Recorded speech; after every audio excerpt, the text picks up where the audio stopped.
Dans cette vidéo, on va découvrir le livre La semaine de 4 heures de Tim Ferriss. Ce livre a été vendu à plus de 2 millions d'exemplaires et est resté pendant plus de 4 ans dans le top 10 des livres les plus vendus dans le classement du New York Times.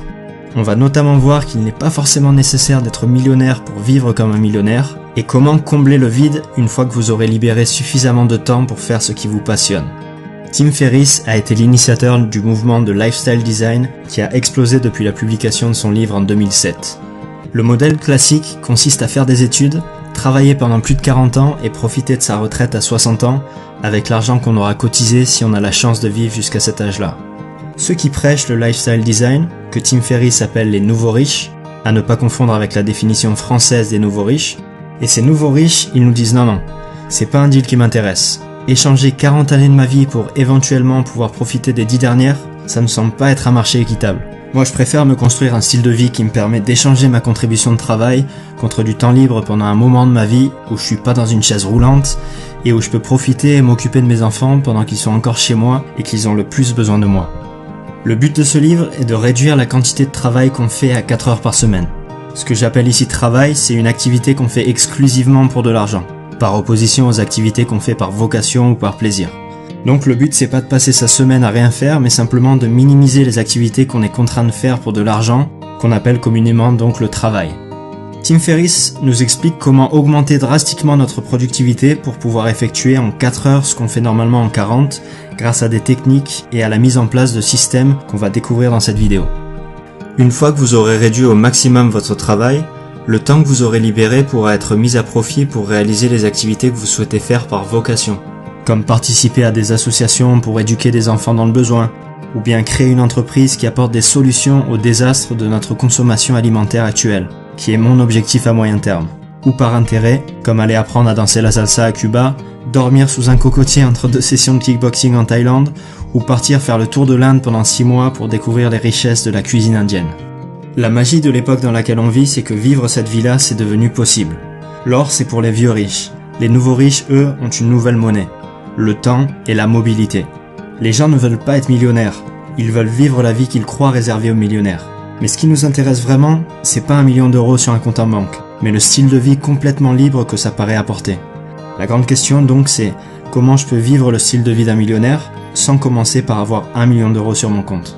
Et Tim nous propose 4 étapes pour rejoindre les nouveaux riches. Le deal. La définition consiste à définir les nouvelles règles du jeu du lifestyle design. Une fois qu'on s'est libéré de nos préconceptions sur ce qui est possible de réaliser dans notre vie, on va éliminer tout ce qui n'est pas important pour reprendre le contrôle sur une première variable fondamentale, le temps. Ensuite, l'automatisation permettra de mettre notre cash flow en autopilote et nous permettra de reprendre le contrôle sur une deuxième variable fondamentale, le revenu. Ensuite, la dernière étape consistera à devenir géographiquement libre, c'est-à-dire pouvoir réaliser notre activité à partir de n'importe quel endroit dans le monde. On reprendra alors le contrôle sur la dernière variable fondamentale pour les nouveaux riches, la mobilité. La première étape donc c'est la définition. Avant de chercher à vivre la vie de vos rêves, vous devez commencer par définir ce qui vous fait rêver. Si tout se passait comme vous l'aviez rêvé, et que vous aviez tout l'argent et tout le temps que vous désiriez, vous feriez quoi? Avec les nouveaux riches, les règles du jeu ont changé. Le but aujourd'hui n'est plus d'accumuler un maximum d'argent, mais de reprendre le contrôle de notre temps, de notre revenu et de notre mobilité. L'une des nouvelles règles du jeu les plus importantes, c'est l'importance du revenu relatif. Le revenu relatif, c'est le revenu que vous gagnez par heure travaillée. Par exemple, si vous prenez Tom, qui sort d'HEC et qui gagne 100 000 euros par an, et Tim, un entrepreneur qui gagne 50 000 euros par an, selon vous, qui gagne le mieux sa vie? Si vous me dites qu'il manque un élément, vous avez raison. Ça dépend du nombre d'heures qu'il travaille. Si Tom est l'esclave d'une banque d'affaires à la défense et bosse 50 heures par semaine, alors que Tim travaille 10 heures par semaine, Tom gagne 25 euros par heure alors que Tim en gagne 100. La richesse se calcule en revenu relatif et pas en revenu absolu.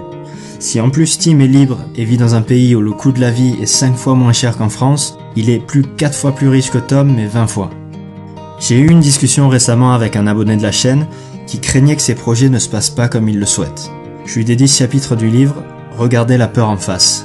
Si vous avez peur de faire le grand saut, ou que vous le repoussez simplement par peur de l'inconnu, vous avez un antidote très efficace. Prenez une feuille blanche et un stylo et écrivez vos réponses à ces points-là. Définissez votre pire cauchemar.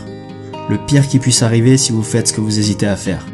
Ensuite, définissez ce que vous pourriez faire pour revenir en arrière, même temporairement. Est-ce que vous pourriez retrouver un job similaire, passer un peu de temps chez vos parents pour relancer un autre projet? Qu'est-ce que vous pourriez y gagner si tout se passait à peu près comme prévu? Si vous vous faisiez virer aujourd'hui, qu'est-ce que vous pourriez faire pour assurer vos finances? Qu'est-ce que vous repoussez par peur? En général, ce qu'on a le plus peur de faire, c'est ce qu'on a le plus besoin de faire. Qu'est-ce que cela vous coûte, financièrement, émotionnellement et physiquement, de remettre l'action à plus tard? Mesurez le coût de votre inaction et réalisez que les probabilités d'arriver à une situation grave et irréversible sont très faibles, et développez l'habitude la plus importante de ceux qui réussissent et prennent leur pied, l'action. La deuxième étape, c'est l'élimination. La perfection, ce n'est pas quand il n'y a plus rien à ajouter, mais plus rien à supprimer. Cette citation d'Antoine de Saint-Exupéry résume bien ce chapitre, dans lequel Tim Ferriss nous apprend à faire le ménage dans notre vie. Le premier principe qu'il aborde, c'est la loi de Pareto, ou le principe des 80-20, selon lequel, dans beaucoup de cas, 80% des résultats résultent de 20% des causes. Alors qu'il avait lancé une entreprise qui commercialisait des suppléments alimentaires, Tim Ferriss s'est retrouvé complètement noyé à travailler 80 heures par semaine. Quand il a découvert ce principe, il a décidé de l'appliquer à sa boîte. Il s'est rendu compte que 80% de ses profits venaient de 20% de ses clients, et que 100% de ses problèmes et de son stress étaient générés par cette majorité qui lui générait peu d'argent. Il a donc décidé de se débarrasser de ses clients qui abusaient de lui et de se focaliser principalement sur les clients qui lui rapportaient le plus d'argent. Il faut donc limiter les tâches à effectuer aux plus importantes pour réduire le temps de travail. Le deuxième principe, c'est la loi de Parkinson, selon laquelle une tâche grossira en importance perçue proportionnellement au temps alloué pour sa réalisation. Si je vous donne 24 heures pour réaliser un projet, vous prendrez autant de temps que si je vous donne 3 semaines. Le fait d'avoir une deadline plus courte vous pousse à vous focaliser sur ce qui compte vraiment. Il faut donc réduire le temps de travail lui-même pour se focaliser sur ce qui est essentiel. Le troisième principe, c'est la diète de l'information. Tim Ferriss ne regarde jamais les informations et ne lit jamais le journal. Ça peut en choquer pas mal, mais depuis que j'ai lu ce livre il y a 3 ans, je regarde ou je lis plus du tout les informations. Et je considère que c'est une des meilleures décisions que j'ai pu prendre ces dernières années. En fait, je suis parti à ce moment-là vivre 1 an en Chine et j'ai réalisé que ça ne me manquait pas du tout d'entendre parler des Cahuzac, des grèves ou des autres faits divers. S'il se passait quelque chose d'important, je l'apprenais forcément par ma famille ou mes amis. À la place, j'écoute principalement des podcasts et je regarde des vidéos sur YouTube sur des sujets spécifiques qui m'intéressent. L'information, en général, est chronophage, négative, non pertinente pour nos objectifs et sort de notre sphère d'influence. Le plus vous réduisez les informations que vous consommez, le plus vous laissez place à l'action. La troisième étape, c'est l'automatisation. Le but va être de créer un véhicule automatisé qui vous génère du cash flow sans consommer de temps, ce qu'il appelle une muse. L'idée, c'est de créer une entreprise qui vend des produits et de créer un système pour que cette entreprise prenne le moins de temps possible à gérer. Grâce à Internet, vous avez aujourd'hui beaucoup de façons de trouver une demande pour vendre des produits, et qui ont beaucoup évolué depuis la publication de ce livre. Vous pouvez par exemple acheter des produits en Chine pour les revendre sur Amazon sans jamais toucher le produit grâce au programme expédié par Amazon. Vous pouvez être payé par une entreprise si vous générez du trafic et des achats sur leur site grâce au marketing affilié.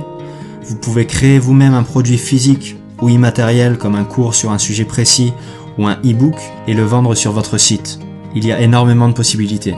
Le plus important, c'est de créer quelque chose qui vous intéresse et qui pourrait répondre à vos besoins. Si vous écrivez un e-book sur l'histoire du tennis de ces 20 dernières années, mais que vous avez jamais touché une raquette, ou si vous faites produire en Chine un presse-ail mais vous détestez faire la cuisine, il y a de fortes chances que le produit ne plaise à personne. Alors que si vous êtes passionné de bricolage et que vous avez une idée pour un nouveau style de marteau qui évite de se taper sur les doigts quand on plante un clou, il y a pas mal de chances que ça puisse intéresser beaucoup de monde. Le point sur lequel ce livre a reçu le plus de critiques, que je rejoins aussi, c'est qu'il n'est pas possible d'automatiser complètement notre muse. Tim nous explique comment utiliser des sous-traitants pour gérer notamment notre paperasse, notre service après-vente et nos livraisons, mais s'il existe réellement des moyens d'externaliser beaucoup de ces tâches, une muse aura toujours besoin de votre intervention pour maintenir le business à flot. Le revenu passif généré par la muse ne sera jamais totalement passif. La quatrième et dernière étape, c'est la libération. Les vieux riches, la classe aisée qu'on a connue quand on était jeune, avaient la caractéristique d'être bien établis à un endroit spécifique. Neuilly, Saint-Tropez et la Baule ou Megève pour les vacances. Mais aujourd'hui, être cloué à un endroit est devenu la caractéristique qui définit la classe moyenne. Les nouveaux riches ne recherchent plus à gagner beaucoup d'argent, mais ils cherchent la mobilité. être capable de travailler aussi bien d'un chalet en Suisse, du Nurt en Mongolie ou de la hamac aux Philippines. Si vous êtes employé dans une boîte, vous avez deux solutions. Commencez par développer une muse pendant votre temps libre pour générer un revenu suffisant pour vous permettre de faire le grand saut, ou négocier avec votre boss de vous autoriser à travailler de chez vous. Optimisez votre temps de travail et vos performances en utilisant les principes de l'étape 2 pour libérer du temps pour créer votre muse, puis faire le grand saut. Si vous êtes déjà entrepreneur et que vous avez une muse qui vous génère un cash flow en utilisant très peu de votre temps, vous êtes maintenant libre. La première chose que vous pouvez faire, c'est de profiter de votre temps libre et partir explorer le monde. Le voyage, c'est l'un des meilleurs moyens de développer son ouverture d'esprit. Tim développe le concept de mini-retraite. Plutôt que d'attendre la fin de notre vie pour profiter de la retraite, pourquoi ne pas la redistribuer tout au long de notre vie quand on a encore l'énergie pour en profiter? Ces mini-retraites permettent aussi, contrairement aux 5 semaines de congés payés par an, de prendre son temps et de vraiment déconnecter de notre travail. Le plus intéressant, c'est que vous pouvez vivre comme un prince dans des endroits du monde comme l'Asie du Sud-Est pour moins de 500 € par mois. Après avoir profité de notre temps libre et voyagé à travers le monde, Tim Ferriss nous explique qu'on réalise rapidement que ça ne peut pas être un but en soi. Après avoir pris votre 15e babou en photo et bu votre 17e pina colada, vous allez vite vouloir commencer à faire quelque chose qui a du sens. Une fois que vous aurez libéré suffisamment de temps et d'argent pour réaliser des choses qui vous intéressent, la principale difficulté c'est de combler le vide. Le but ultime c'est pas d'avoir beaucoup de temps libre pour le passer sur une plage à Hawaï, mais d'avoir suffisamment de temps pour réaliser quelque chose qui a du sens à vos yeux. Le meilleur moyen de profiter de votre vie, c'est de faire des choses qui vous rendent heureux. C'est à vous d'apprendre à vous connaître et de le découvrir par vous-même. Mais selon tous les nouveaux riches que l'auteur a rencontrés, les deux principaux éléments qui contribuent à leur bonheur au quotidien se résument très souvent en 2 points. Apprendre et faire des choses qui bénéficient à d'autres personnes. Il se trouve que c'est exactement ce qui me motive dans la vie. Découvrir un maximum de sujets qui me passionnent et avoir une influence positive par mon action. C'est pour ça que je prends autant de plaisir à faire ces vidéos, car j'ai la chance de pouvoir découvrir des livres incroyables et d'avoir l'opportunité de le partager avec vous, avec l'espoir que ça puisse vous aider dans votre vie. C'est selon moi la principale leçon de ce livre, et également de tous les livres que je choisis de résumer sur cette chaîne, exprimés de manière un peu différente à chaque fois. C'est qu'il est devenu réellement possible de se créer une vie dans laquelle on est capable de réaliser nos rêves, tout en apportant de la valeur à d'autres personnes, et tout en gagnant suffisamment d'argent pour vivre confortablement, à partir du moment où on est capable de sortir de notre zone de confort et faire un pas tous les jours vers la vie qu'on rêve d'avoir. Voilà, c'est tout pour la semaine de 4 heures de Tim Ferriss. N'hésitez pas à liker la vidéo et à vous abonner si ça vous a plu. À très bientôt.